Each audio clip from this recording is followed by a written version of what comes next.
Welcome to Anesthesia Clinics, Intravenous Induction Agents Part 2. Today we are going to talk about Etomidate.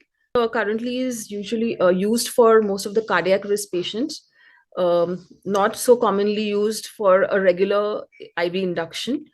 Not a very favorable drug for sedation. Also, its use is very limited, specific to the high-risk group. It has certain issues which we will now discuss further. Structurally, it is unrelated to other anesthetic agents. It has a carboxylated imidazole, provides water solubility in acidic solutions and lipid solubility at physiological pH. It is dissolved in propylene glycol for injection, 2 milligram per ml in 35% propylene glycol. Its pH is around 6.9. Mechanism of action is it depresses the reticular activating system, mimics the inhibitory effects of GABA, binds to a subunit of the GABA-A receptor, which increases the receptor's affinity for GABA. This inhibitory effects on the parts of the nervous system that control extrapyramidal motor activity. 30 to 60% incidence of myoclonus during induction. So, before you give these drugs, Etomidate, it is very important that you give adequate amount of sedation so that the other after effects which are seen of Etomidate is less. Also, it is suggested that to use, steroids before this induction. Why, that we will see later. Pharmacokinetics, absorption, initial distribution half-life is 2.7 minutes. Redistribution half-life 29 minutes. Elimination half-life is 2.9 to 5.3 hours. So uses is induction of general anesthesia at the dose of 0.2 to 0.6 milligram per kilogram IV. Sedation and analgesia, it is, as I said, it is not so popular and may be used in specific high-risk groups such as for cardioversion. Distribution, it is highly protein-bound, very rapid onset of action due to its high lipid solubility and large non-ionized fraction at physiological pH.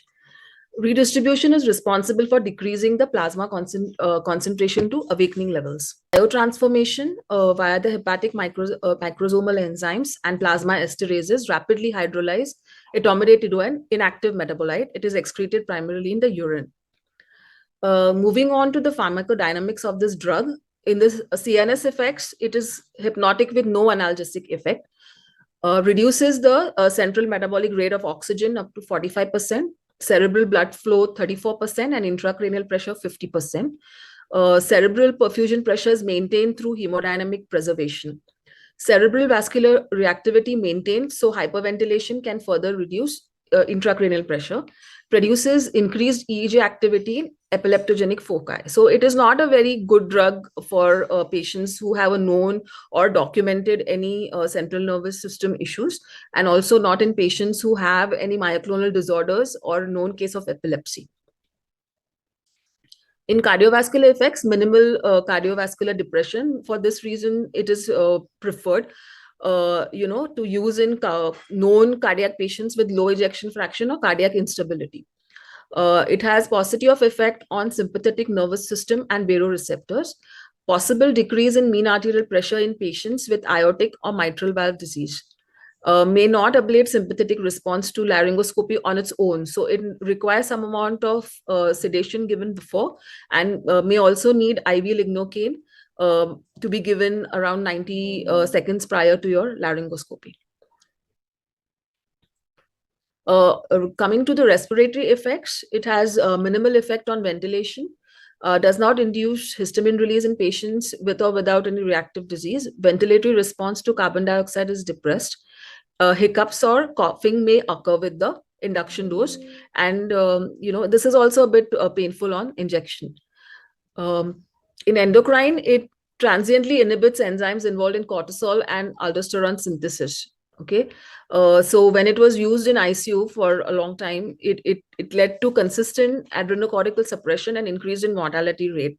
So especially in septic patients. So for that reason, it is not so popular, and its use should be really restricted to patients where you basically don't have any other option.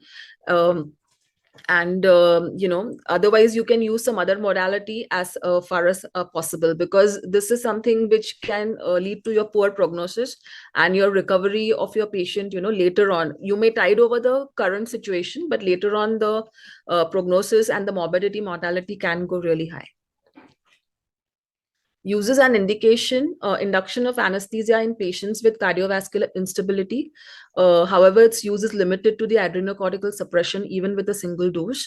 Postoperative nausea and vomiting is another limiting factor. May be used for maintenance, but not the first, not the top choices at all. Brief for deep unconscious sedation, such as prior to placement of retrobulbar blocks, again not a very popular choice. uh, may be used probably only for cardioversion. Complications: nausea and vomiting, myoclonus during induction, pain at the injection site, corticosteroid and mineralocorticoid synthesis suppression, and thrombophlebitis. Uh, of course, avoid patients with epilepsy and any pre-existing adrenocortical insufficiency. Thank you.